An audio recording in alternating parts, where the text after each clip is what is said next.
అర్హతతో చక్రం ముట్టుకున్నాడు ఆయన.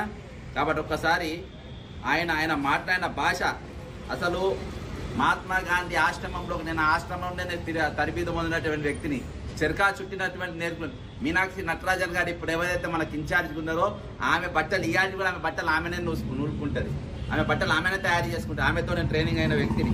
ఒకసారి రేవంత్ రెడ్డి గారు అసెంబ్లీ సాక్షిగా మాట్లాడిన పదము ఈరోజు యావత్ దేశాన్ని కాదు కాంగ్రెస్ పార్టీ కార్యకర్త అంటే ప్రతి ఒక్కరు సిగ్గుపడే భాష.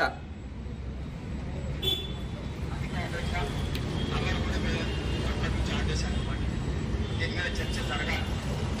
మీడియా మిత్రులకు కూడా అడుగుతున్న ఈ సంఘాలు ఏవైతున్నాయి సంఘాల నాయకులు